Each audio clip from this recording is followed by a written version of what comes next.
जो आपका हार्दिक स्वागत है आपके अपने चैनल देलू एकेडमी पर। आपके लिए लिख रहे हैं दोस्तों करंट अफेयर के कुछ मोस्ट इम्पोर्टेंट क्वेश्चन। और दोस्तों आप हमारे चैनल पर पहली बार आए हों तो चैनल को सब्सक्राइब कर लें, बेल आइकन प्रेस कर लें ताकि आने वाली क्लास का नोटिफिकेशन मिले आपको सबसे पहले। और दोस्तों क्लास अच्छी लगे तो अपने दोस्तों में ज़रूर शेयर करें। और इससे पहले की क्लास आपने ना देखी हो तो हमारी प्ले लिस्ट से जाकर इससे पहले की क्लास देख सकते हैं। और दोस्तों हमारे चैनल पर आपको सुबह 6 बजे डेली करंट अफेयर के टॉप 15 क्वेश्चन मिल जाया करेंगे। तो दोस्तों हमारे चैनल को सब्सक्राइब कर लें। और दोस्तों आपको हमारे चैनल पर जिस दिन हर क्लास में 10,000 व्यूज़ आने स्टार्ट हो गए तो आपको डिजिटल बोर्ड के माध्यम से सभी कोर्सेज़ फ्री में पढ़ाए जाएंगे। तो दोस्तों हमारी क्लासेज ज़्यादा से ज़्यादा शेयर करें और हमें सपोर्ट करें। चलते हैं दोस्तों आज की क्लास के पहले प्रश्न की तरफ। जैसे कि दोस्तों आज की क्लास का पहला प्रश्न है, एसपी ग्लोबल रेटिंग के अनुसार चालू वित्तीय वर्ष के लिए भारत का विकास पूर्वानुमान क्या है। तो दोस्तों एसपी ग्लोबल रेटिंग के अनुसार चालू वित्त वर्ष के लिए भारत का विकास पूर्वानुमान क्या है। तो दोस्तों ये है 6%। ये 6% है। तो दोस्तों इसका राइट आंसर हो जाता है option number B. Option number B is right answer. अब चलते हैं व्याख्या की तरफ। जैसे कि दोस्तों व्याख्या है यानी स्पष्टीकरण है, S and P global rating ने चालू वित्त वर्ष के लिए भारत की वृद्धि दर 6% रहने का अनुमान लगाया है। तो दोस्तों ये 6% रहने का अनुमान जो लगाया है यह एसपी ग्लोबल रेटिंग ने लगाया है, यह भी याद रखें। अब चलते हैं अगले प्रश्न की तरफ। जैसे कि दोस्तों अगला प्रश्न है, पर्यावरण स्वास्थ्य दिवस कब मनाया जाता है। तो दोस्तों विश्व पर्यावरण स्वास्थ्य दिवस की तिथि को मनाया जाता है। दोस्तों यह मनाया जाता है 26 सितंबर को। 26 सितंबर को विश्व पर्यावरण स्वास्थ्य दिवस के रूप में मनाया जाता है। तो दोस्तों इसका राइट आंसर हो जाता है option number D. Option number D is right answer. अब चलते हैं स्पष्टीकरण की तरफ। जैसे कि दोस्तों स्पष्टीकरण है, मानव और उनके पर्यावरण के बीच जटिल संबंधों को उजागर करने के लिए हर साल 26 सितंबर को विश्व पर्यावरण स्वास्थ्य दिवस मनाया जाता है। तो दोस्तों 26 सितंबर को विश्व पर्यावरण स्वास्थ्य दिवस मनाया जाता है। और दोस्तों यह मनाया जाता है मानव और उनके पर्यावरण को बीच जो संबंध हैं उन्हें जटिल या उजागर करने के लिए यह दिवस मनाया जाता है। और दोस्तों यह वार्षिक उत्सव हमारे भलाई पर हमारे परिवेश के गहरे प्रभाव पर जोर देता है और इसका उद्देश्य दुनिया भर में स्वास्थ्य और सुरक्षित समुदाय को बढ़ावा देना है। तो दोस्तों यह स्पष्टीकरण हुई यानी व्याख्या हुई। अब चलते हैं अगले प्रश्न की तरफ। जैसे कि दोस्तों अगला प्रश्न है, उस संभावित वैश्विक खतरे का वर्णन करने के लिए किस शब्द का उपयोग किया जाता है जिसके बारे में स्वास्थ्य विशेषज्ञ ने चेतावनी दी है कि यह कोविड-19 से भी अधिक घातक हो सकता है और 50 मिलियन से अधिक लोगों की जान जा सकती है। तो दोस्तों ऐसा कौन सा रोग है जिसे कोविड-19 से भी अधिक घातक बताया जा रहा है। और दोस्तों ये अगर यह फैला तो इसमें 50 मिलियन से अधिक लोगों की जान जा सकती है। तो दोस्तों यह रोग है रोग एक्स इसका नाम है। तो दोस्तों इसका राइट आंसर हो जाएगा ऑप्शन नंबर ए। यानी दोस्तों इस रोग का नाम एक्स रखा गया है। और दोस्तों यह भारत के केरल में कुछ लोगों को देखने को मिला है, यह भी आप याद रखें। अब चलते हैं व्याख्या की तरफ। जैसे कि दोस्तों व्याख्या है, स्वास्थ्य विशेषज्ञ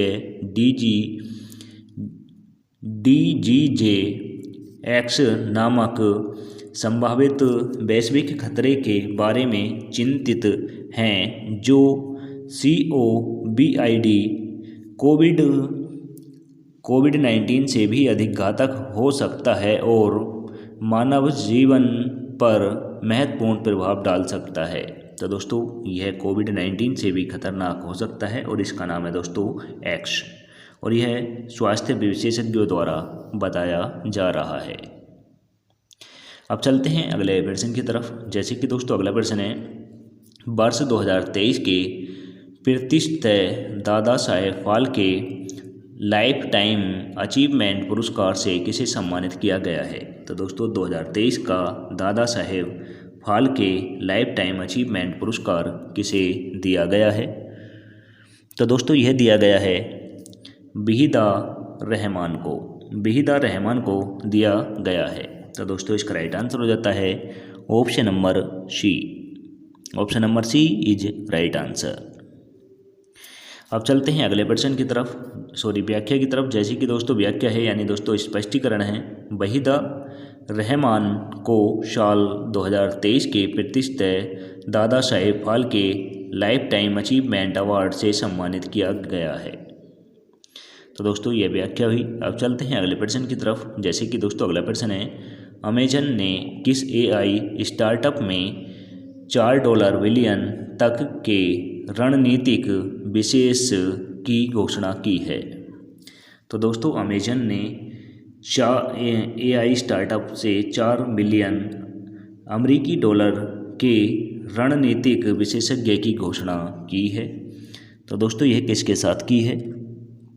तो यह की है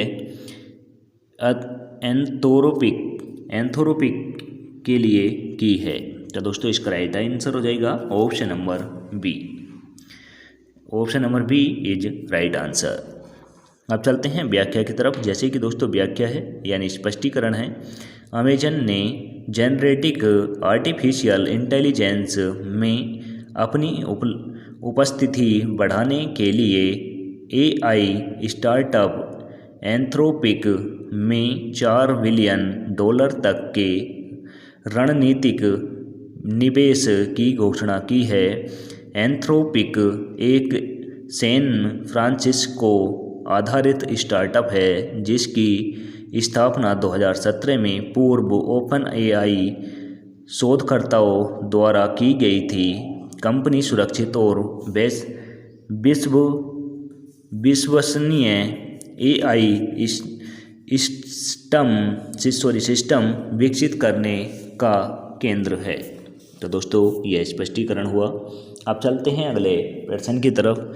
जैसे कि दोस्तों अगला प्रश्न है, भारतीय वायुसेना की सूची में शामिल किए गए पहले C-295 मध्य सामरिक परिवहन विमान का निर्माण किसने किया था।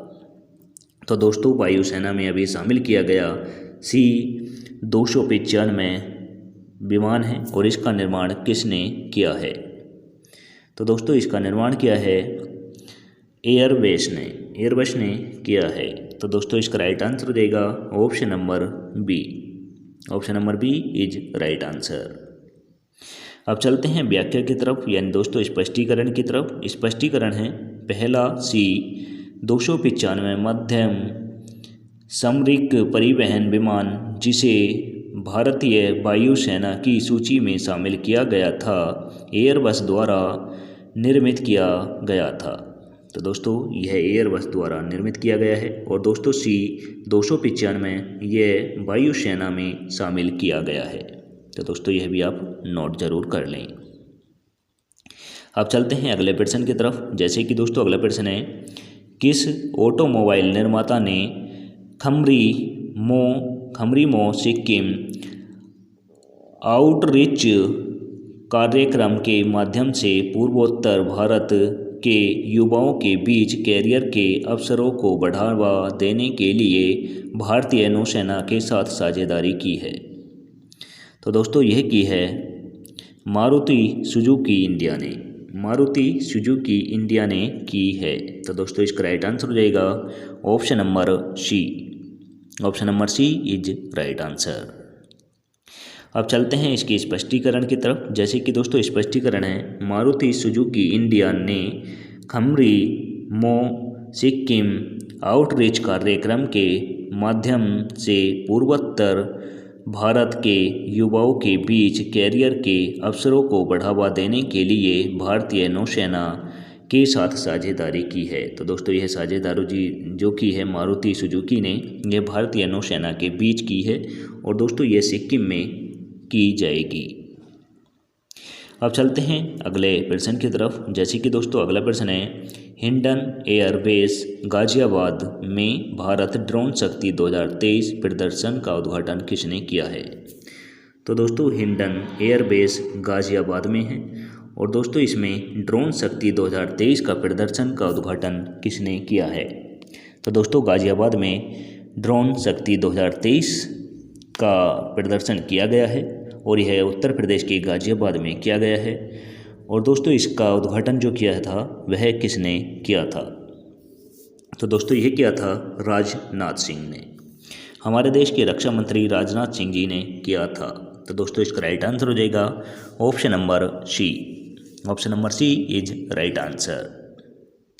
अब चलते हैं स्पष्टीकरण की तरफ। जैसे कि दोस्तों स्पष्टीकरण है, रक्षा मंत्री राजनाथ सिंह ने गाजियाबाद के हिंडन एयर बेस पर भारत ड्रोन शक्ति 2023 प्रदर्शनी का उद्घाटन किया। प्रदर्शनी में भारतीय स्टार्टअप और कंपनी के नवीनतम ड्रोन तकनीकी को प्रदर्शित किया गया। तो दोस्तों यह व्याख्या हुई। अब चलते हैं अगले प्रश्न की तरफ। जैसे कि दोस्तों अगला प्रश्न है, भारत सरकार ने संयुक्त अरब अमीरात को कितने गैर बासमती सफ़ेद चावल निर्माण करने की अनुमति दी? तो दोस्तों भारत सरकार ने संयुक्त अरब अमीरात देश के लिए बासमती सफ़ेद चावल निर्माण की अनुमति दी है और यह कितने टन की दी है? तो दोस्तों यह दी है 75,000 टन।